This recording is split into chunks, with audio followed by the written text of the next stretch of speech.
Hey everybody, Dan Warmby with Keller Williams, West Ventura County here. Hope everybody's staying dry today in the tail end of the storm.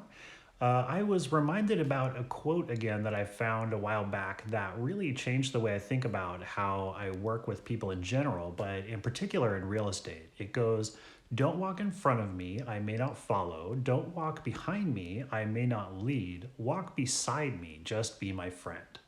Isn't that cool? I'm not super sure who said it originally, but I see it most often attributed to Albert Camus. So much of the training that realtors get is rooted in this 80s and 90s high pressure boiler room type of training focused on winning and making a sale. I remember it really putting me off initially, not only because it doesn't feel good, but because it never really felt like it worked. My business really started clicking when I started focusing on where the client was and what they were trying to accomplish. That's what, it's important at the end of the day. What is the client trying to accomplish? Without knowing that, we're either walking in front of them, trying to guide them towards something they may not have any interest in or not fit their goals, or we're walking behind them, just waiting for them to stumble into finding a home they like and not really adding any value to their experience.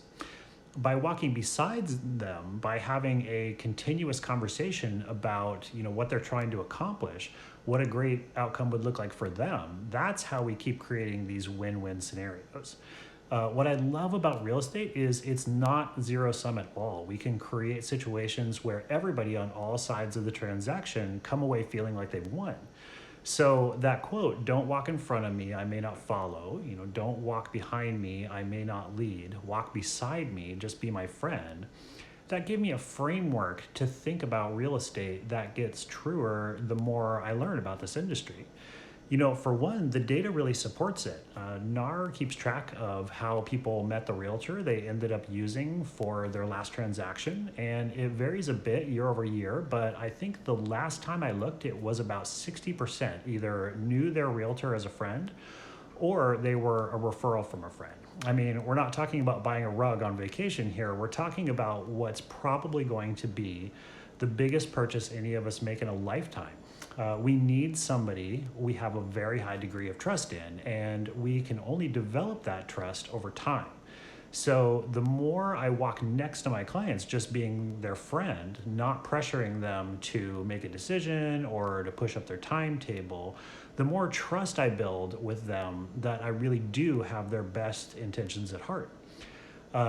That's why Zillow and the portals will never really replace a flesh and blood agent. We may augment what we do with technology going forward, but it will never really get to a point where we're doing end-to-end peer-to-peer transactions over Zillow or something. I just don't see it happening. When we've had the ability to do that, like the technical ability to do that for 10 or 15 years now, but a ton of companies have tried to make that happen over the years and have failed.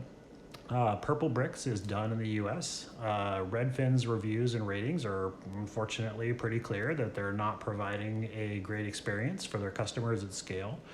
No one's been able to nail the business model. And I think that's because we're a long, long way from people being willing to trust an algorithm and an outsourced call center with the biggest, most complicated transaction they're going to do in their lives. They want a human who can be friends with them during the transaction and make them feel comfortable and supported while they do this exciting, but at times like really stressful thing. Anyway, I'm up on my soapbox a little bit here, so I'll hop down, but let me know what you guys think in the comments. Don't forget to like and subscribe for more local real estate content, and have an awesome rest of your day, everybody.